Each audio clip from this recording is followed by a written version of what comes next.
ಸರ್ಕಾರ ರೈತರಿಗೆ ಸಿಹಿ ಸುದ್ದಿ ನೀಡುತ್ತಿದ್ದಂತೆ ಬೆಳಗಾವಿಯಲ್ಲಿ ಸಂಭ್ರಮ ಮುಗಿಲು ಮುಟ್ಟಿದೆ. 9 ದಿನಗಳಿಂದ ಹೋರಾಟ ಮಾಡುತ್ತಿದ್ದ ರೈತರು ಸಂಭ್ರಮದಲ್ಲಿ ತೇಲಾಡಿದ್ದಾರೆ. ಡಿಜೆ ಸದ್ದಿಗೆ ಕಬ್ಬು ಬೆಳೆಗಾರರು ಹೆಜ್ಜೆ ಹಾಕಿದ್ದಾರೆ.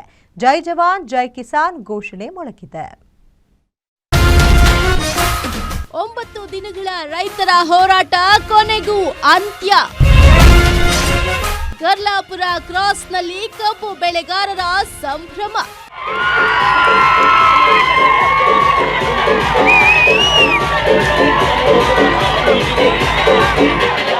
ರೈತ ಇಡೀ ದೇಶದ ಬೆನ್ನೆಲುಬು. ರೈತನಿಲ್ಲದೆ ಎಲ್ಲವೂ ನಗಣ್ಯ ಅಂದ್ರೆ ತಪ್ಪಾಗಲಾರದು. ಯಾವುದೇ ಸರ್ಕಾರವನ್ನು ಕೂಡ ನಡುಗಿಸೋ ಶಕ್ತಿ ಅನ್ನದಾತರಿಗಿದೆ. ಇದಕ್ಕೆ ಇವತ್ತಿನ ಬೆಳವಣಿಗೆಯೇ ಒಂದು ಉದಾಹರಣೆ. ಉತ್ತರ ಕರ್ನಾಟಕ ಭಾಗದ ಕಬ್ಬು ಬೆಳೆಗಾರರು 9 ದಿನಗಳ ಕದನವನ್ನ ಗೆದ್ದು ಬೀಗಿದ್ದಾರೆ. ಕಬ್ಬು ಬೆಲೆಯ ರೋಷಾಗ್ನಿ ಜೋರಾಗ್ತಿದ್ದಂತೆ ಸರ್ಕಾರ ಎಚ್ಚೆತ್ತುಕೊಂಡು ರೈತರ ಮನವಿಗೆ ಸ್ಪಂದಿಸಿದೆ. ಯಾವಾಗ ಪ್ರತಿ ಟನ್ ಕಬ್ಬಿಗೆ 3,300 ರೂಪಾಯಿ ನೀಡಲು ಸಿಎಂ ಸಮ್ಮತಿ ಸೂಚಿಸಿದ್ರು, ಅದರ ಬೆನ್ನಲ್ಲೇ ರೈತರ ಸಂಭ್ರಮ ಮುಗಿಲು ಮುಟ್ಟಿದೆ.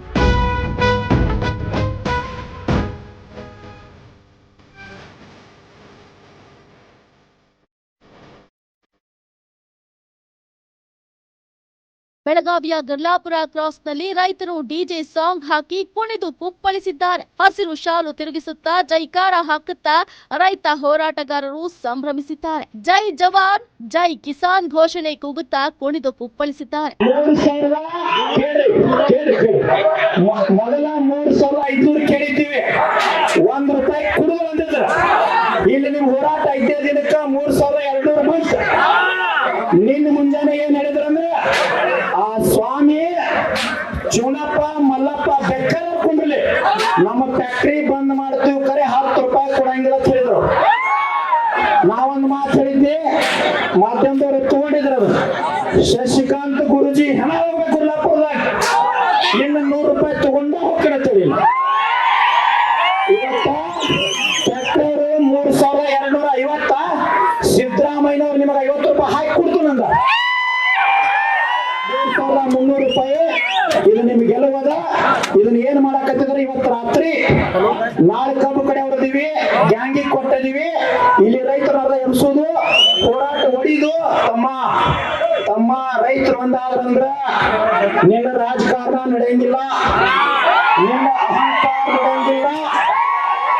ಇತ್ತ ಬೆಂಗಳೂರಿನಲ್ಲಿ ಸರ್ಕಾರದ ನಿರ್ಧಾರಕ್ಕೆ ಬಿಜೆಪಿ ರಾಜ್ಯಾಧ್ಯಕ್ಷ ಬಿವೈ ವಿಜಯೇಂದ್ರ ಕೂಡ ಸಿಹಿ ಹಂಚಿ ಸಂಭ್ರಮಿಸಿದ್ದಾರೆ.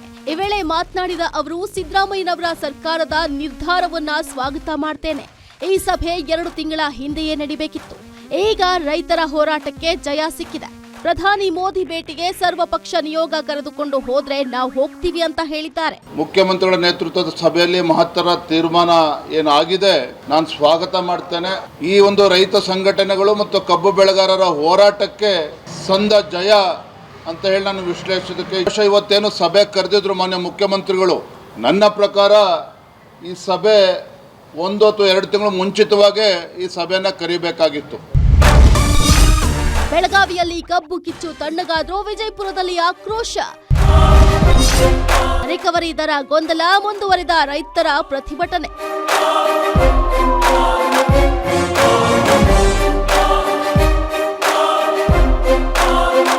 ಬೆಳಗಾವಿಯಲ್ಲಿ ರೈತರ ಕಿಚ್ಚು ತಣ್ಣಗಾದ್ರೂ ವಿಜಯಪುರದಲ್ಲಿ ಈಗಲೂ ಧಗಧಗಿಸುತ್ತಿದೆ.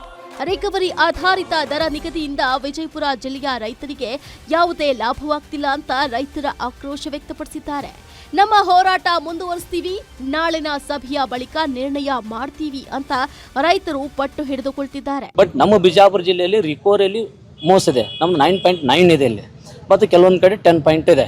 ಬಟ್ ಆದ್ರೆ ನಾವೇನು ಹೋರಾಟಕ್ಕೆ ಇಳಿದಿದ್ದೀವಿ ಅಂತಂದ್ರೆ, ಬೆಳಗಾವಿ ಮತ್ತು ಬಾಗಲಕೋಟೆ ಜಿಲ್ಲೆಯಲ್ಲಿ ಏನು ಕಬ್ಬಿಗೆ ದರ ನಿಗದಿ ಆಗ್ತೈತಿ ಆ ದರವನ್ನು ಇಲ್ಲಿ ಕೊಡಬೇಕಂತ ನಮ್ಮ ವಾದ. ರಿಕವರಿ ಪ್ರಕಾರ ಹೋದ್ರೆ ಅವ್ರೇನು ಸರ್ಕಾರದವ್ರು ಏನು ಮಾಡಲೇ ಇಲ್ಲ. ರಿಕವರಿ ಪ್ರಕಾರ ಆದ್ರೆ ನಮ್ಮ ಜಿಲ್ಲೆಗೆ ಏನು ಸಿಗುದಿಲ್ಲ. ರಿಕವರಿ ದರ ಬೆಳಗಾವಿಗಿಂತ ಉಳಿದ ಜಿಲ್ಲೆಯಲ್ಲಿ ಕಡಿಮೆ ಇದೆ. ಇದನ್ನ ಸರ್ಕಾರ ಯಾವ ರೀತಿ ಪರಿಗಣಿಸುತ್ತೆ ಅನ್ನೋದೇ ಗೊಂದಲದ ಗೂಡಾಗಿದೆ. ಈ ಬಗ್ಗೆ south India sugar mills association ಅಧ್ಯಕ್ಷ ಯೋಗೇಶ್ ಪಾಟೀಲ್ ಮಾತನಾಡಿ, ಬಹಳ ಕಷ್ಟದಲ್ಲಿ ನಾವು 3,500 ರೂಪಾಯಿ ಕೊಡ್ತಿದ್ದೀವಿ. ವಿದ್ಯುತ್ ತೆರಿಗೆ ವಿನಾಯಿತಿಗೆ ನಾವು ಕೋರಿದ್ದೀವಿ. ವಾಟರ್ ಟ್ಯಾಕ್ಸ್ ಕಡಿಮೆ ಮಾಡಬೇಕು. ಅದನ್ನೆಲ್ಲ ಕಡಿಮೆ ಮಾಡಿದ್ರೆ 3,200 ರೂಪಾಯಿ ಕೊಡ್ತೀವಿ ಅಂತ ಹೇಳಿದ್ದಾರೆ. ನಾವು 3,200 ರೂಪಾಯಿ ಕೊಡ್ತೀವಿ ಅಂತ ಘೋಷಣೆ ಬೆಲ್ಗಾಂ ಸಲುವಾಗಿ ಘೋಷಣೆ ಮಾಡಿದ್ದೀವಿ. ಖರೆ ಅದ್ರಾಗೆ ನಮ್ಮ CM ಸಾಹೇಬ್ ಸಪೋರ್ಟ್ ಇರಬೇಕಂದ್ರೆ PPA ಸೈನ್ ಆಗಬೇಕು, ಆಮೇಲೆ ವಾಟರ್ ಟ್ಯಾಕ್ಸ್ ರಿಡ್ಯೂಸ್ ಆಗಬೇಕು, ಆಮೇಲೆ ಎಲೆಕ್ಟ್ರಿಸಿಟಿ ಟ್ಯಾಕ್ಸ್ ಏನಿಲ್ಲ ಅದನ್ನು ಕಡಿಮೆ ಆಗಬೇಕು. ಅದಾದ್ರೆ 3,250 ಕೊಡಕ್ಕೆ ರೆಡಿನಾ ಸರ್? ಎಸ್. ಒಟ್ಟಾರೆ ಕಬ್ಬು ಬೆಳೆಗಾರರ ಹೋರಾಟಕ್ಕೆ ಜಯ ಸಿಕ್ಕಿದ್ರು ಕೆಲವು ರಿಕವರಿ ಆಧಾರದ ದರದಲ್ಲಿ ಗೊಂದಲದ ಗೂಡಾಗಿದೆ. ಅದನ್ನ ಸರ್ಕಾರ ಯಾವ ರೀತಿ ಬಗೆಹರಿಸುತ್ತೆ ಅನ್ನೋದನ್ನ ಕಾದು ನೋಡಬೇಕಿದೆ. Bureau report, Guarantee news.